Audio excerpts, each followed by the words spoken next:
Love story of भाभी। यह love story मेरी भाभी की है जो आगरा में रहती थी। शादी के बाद जब मैं उनसे पहली बार मिला तभी घुल मिल गया।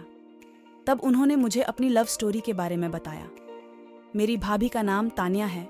ये 2018 की बात है, जब वह गांव में थी। घर पर 9 देवी पूजा हो रही थी। उस समय एक लड़का वहां आया और भाभी के जस्ट सामने बैठ गया और उन्हें देखने लगा। भाभी को पहले तो वो लड़का बहुत गलत लगा, फिर उसने भाभी को बहुत ज्यादा देखना शुरू कर दिया। तानिया भाभी को बहुत प्रॉब्लम होने लगी और उससे मन बहुत अनाप शनाप बोलती थी।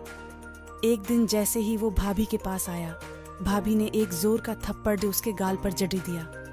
वो बहुत डर गया और उस लड़के ने भाभी को देखना बंद कर दिया। वो लड़का उन्हें अब परेशान नहीं कर रहा था, उसने उनकी गली में आना भी बंद कर दिया था।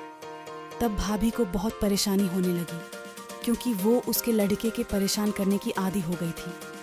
अब उसे याद करने लगी, पर वो लड़का उन्हें कहीं नहीं दिखा। उस दिन भाभी की छोटी बहन का जन्मदिन था, सभी मस्ती कर रहे थे। भाभी भी ऑलमोस्ट उसे भुलाने वाली थी, लेकिन उसी दिन वो लड़का फिर आ गया और आते ही उसने भाभी को हाय आय कहा। इस बार भाभी ने कुछ नहीं कहते हुए उसे हाय का जवाब दिया।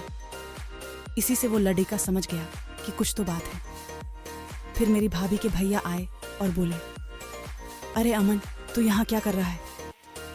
चल थोड़ी बर्थडे मैं हेल्प कर। तो वो लड़का हेल्प करने लगा। हाँ, एक लाइट लेके घर पर चार्ज गया। मेरी भाभी ने उससे कहा, गिर जाओगे। तो उसने कहा, तुम हो तो सही मुझे संभालने के लिए। तानिया भाभी ने स्माइल की, वो भी स्माइल करने लगा। फिर बर्थडे सेलिब्रेट हुआ, सभी पार्टी में एंजॉय करने लगे।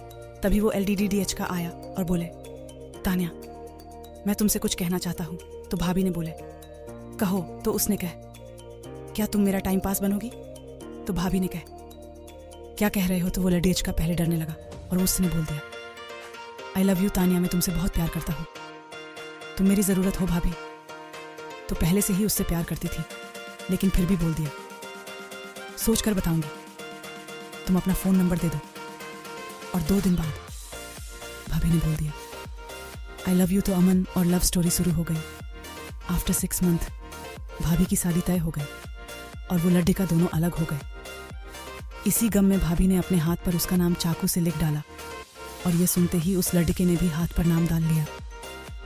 शादी वाले दिन वो लड़का बहुत रोया और 3 दिन तक रोता रहा।